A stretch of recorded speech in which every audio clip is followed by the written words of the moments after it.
Hola, mi nombre es Alejandro Rodríguez Ascaso, soy profesor del Departamento de Inteligencia Artificial de la UNED. Este es el segundo vídeo que, dentro de la serie que dedicamos a la elaboración de requisitos de usuario, se ocupa de las necesidades de accesibilidad y usabilidad. Concretamente, hoy vamos a hacer un ejemplo aplicado a una tarea. Una tarea que es el uso de un reconocedor de voz para editar texto, con el objetivo precisamente de mejorar la usabilidad y la accesibilidad. El perfil que vamos a tratar es el de un usuario con poca destreza manual y el caso de uso el de editar texto. Y dentro de ese caso de uso, un paso del curso básico de la acción que es dictar párrafo. Recordamos la secuencia de interacción. En ella, lo primero es percibir la existencia y situación de controles, después percibir en qué estatus se encuentran esos controles del sistema, activar los controles del sistema, percibir el retorno asociado a esa activación y comienza otra vez el ciclo, sin olvidar que es necesario que el usuario comprenda tanto la salida que muestra el sistema como en general la forma de utilizar dicho producto o sistema. Empezamos. Percibir la existencia y situación de control. Estamos en un sistema de reconocimiento de voz. Por tanto, los controles no tiene sentido que pretendamos percibirlos visualmente o aprender del sistema cómo están dispuestos esos controles. Más bien, el usuario tendrá que saber cuáles son los comandos de voz que puede decir en cada momento. Vemos, si buscamos el manual de usuario del Dragon en internet, hay un comando que es ¿qué digo?, que permite abrir la barra lateral de Dragon donde se muestran los comandos que en ese momento el usuario puede decir. Entonces empezamos ya a rellenar con ello nuestra tabla. En primer lugar, indicamos cuál es la necesidad que estamos identificando, en este caso sería el principio de accesibilidad 3.8, información que describa la disposición de las partes del sistema que permiten su operación. Según la guía del usuario, se puede conseguir a través del comando ¿qué digo? Se puede representar de manera visual la lista de comandos vocales que el usuario puede pronunciar en ese momento. Digamos que ese mismo principio satisface igualmente el reconocimiento antes que memoria, ese principio de usabilidad según los heurísticos de Nielsen, pues igualmente lo dejamos anotado en la tabla. A continuación, después de percibir la existencia y situación de controles, viene la percepción de en qué estatus se encuentran esos controles. Cuando Claudia está dictando el texto a su ordenador, vemos que en todo momento hay un icono, un símbolo, que indica a Claudia que el sistema de reconocimiento de voz está preparado para escuchar y para transcribir su voz a texto. Efectivamente, existe, según el principio 4.5, un indicador visual que sea visible con deficiencia visual. En fin, que sea visible con deficiencia visual no es seguro. Para eso, nuestra recomendación sería que debe aumentarse su tamaño para que cualquier usuario, independientemente de la capacidad visual que tenga, por ejemplo, si yo me quito ahora mismo la gafa, pues soy incapaz de ver lo que aparece ahora mismo en la pantalla. Entonces tenemos que asegurarnos que la información que se presenta visualmente pues sea adecuada para cualquier usuario o al menos para el máximo número de usuarios posible. Por eso decimos que en este caso la característica que nosotros deseamos a la hora de elaborar los requisitos de usuario es que querríamos aumentar el tamaño. ¿Qué implicaciones tiene esto? Bueno, aumentar el tamaño del indicador podría hacer que éste interfiriera con el resto de información visual que precisamente está mostrando el procesador de texto. Bueno, en este momento del diseño central del usuario nosotros simplemente dejamos anotada esa implicación para ver, y esa información será posteriormente tratada por el equipo de ingenieros que trabaja en mejorar la accesibilidad y usabilidad de este sistema. Bien, otro principio que tiene aplicación en este caso es el de controles e indicadores que sean perceptibles sin que para ello sea necesario percibir las diferencias de color. En este caso el color no codifica información alguna. Seguimos con necesidades relacionadas con la percepción visual, en este caso el de brillo suficiente en la información presentada.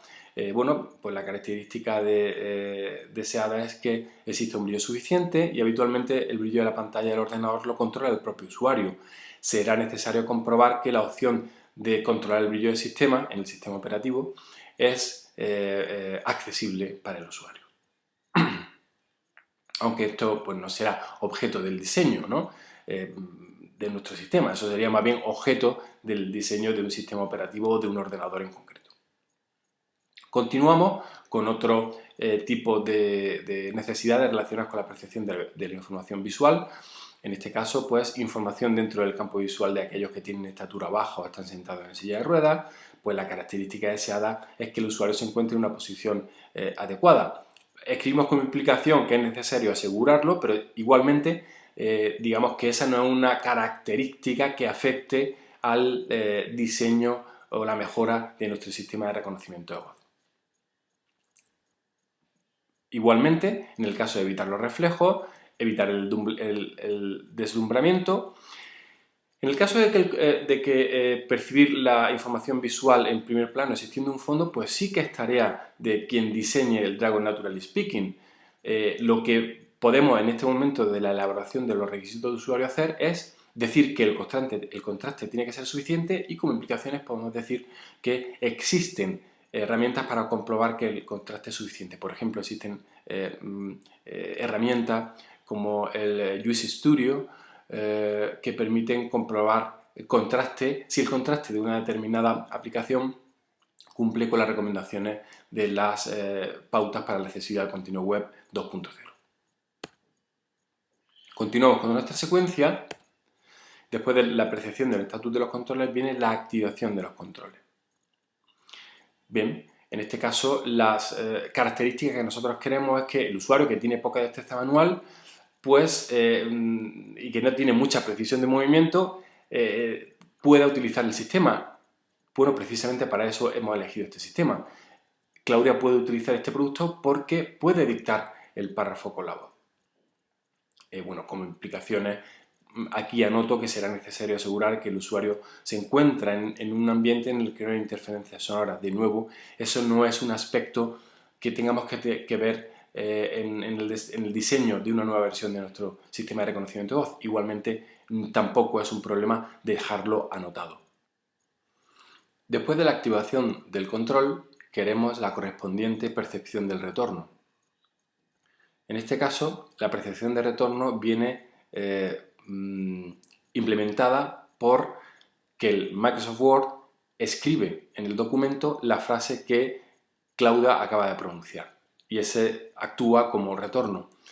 Bueno, lo que necesitamos es que el retorno visual resulte evidente a personas con deficiencia visual. Así lo escribimos, el retorno es el propio texto del editor. Debe comprobarse que las características visuales del mismo pueden ser controladas por el usuario.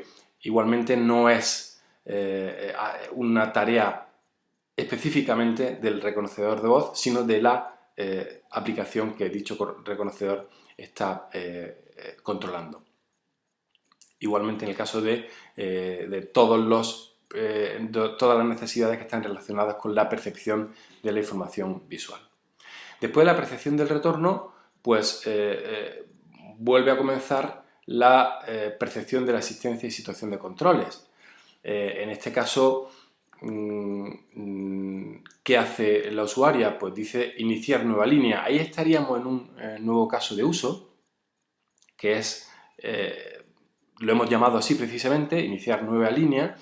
Y en ese caso de uso, prácticamente todos los requisitos de usuario son iguales que los que ya hemos elaborado. Vemos una pequeña diferencia y es que en el retorno de la operación aquí ya no aparece ese símbolo que hasta ahora no había aparecido, sino que aparece la frase asociada al comando que Claudia acaba de pronunciar, iniciar nueva línea.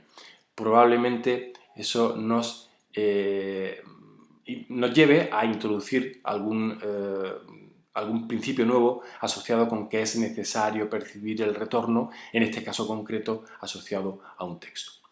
Pero no olvidemos de dónde venimos. Ya hemos completado nuestra secuencia completa, pero nos falta algo muy importante, que es comprender tanto la salida del sistema como el funcionamiento del mismo. Para ello vamos a ir analizando paso a paso todas las necesidades.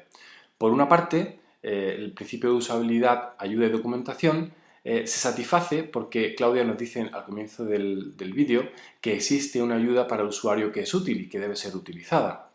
Por otra parte, el principio 3.8 dice que la información que describe la disposición de las partes del sistema que permiten su operación. Eso lo hemos visto antes. Existe además una ayuda contextual, donde el usuario, cuando pronuncia el comando "¿qué digo?", obtiene visualmente los comandos de voz que pueden ser pronunciados en ese momento. Eso también veíamos antes que satisfacía el principio heurístico de usabilidad sobre reconocimiento antes que memoria. Y continuamos con otros principios relacionados con la comprensión. Por ejemplo, que los textos, símbolos, etcétera, sean fáciles de entender. Bueno, en este caso, los textos para los comandos parece adecuado, ¿no? Parece que es lógico que cuando el usuario dice, en este caso nos referimos a iniciar nueva línea, pues parece que es un comando que es bastante fácil de recordar, de comprender, precisamente porque el texto es lo que queremos hacer, iniciar una nueva línea. No nos gusta tanto el símbolo que se utiliza para indicar que el reconocimiento de voz está preparado para escuchar. Es un símbolo que no necesariamente tiene que estar bien, o sea, tiene que ser reconocido fácilmente por el usuario. Podríamos desear entonces o bien utilizar un símbolo que esté reconocido internacionalmente como que un sistema de reconocimiento de voz está activo, lo cual no sé si existe o no, podríamos buscarlo, o podríamos ofrecer al usuario la posibilidad de personalizar estos contenidos. Lo que ocurre como implicación es que la personalización de esos contenidos podría aumentar la complejidad de la interfaz de usuario, porque sería otra cosa que preguntar al usuario. Bien, este contenido que hemos introducido en la tabla sirve igualmente para otros principios, por ejemplo, el que los productos o servicios utilicen convenciones estándar, palabras o símbolos de la propia cultura, que el material de texto esté redactado tan claro y simple como sea posible, y la principio de usabilidad, concordancia entre el sistema y el mundo real. Además, hay otro principio de la comprensión de la información que muestra el sistema, que es que el texto, ilustraciones y diagramas estén en formato narrado.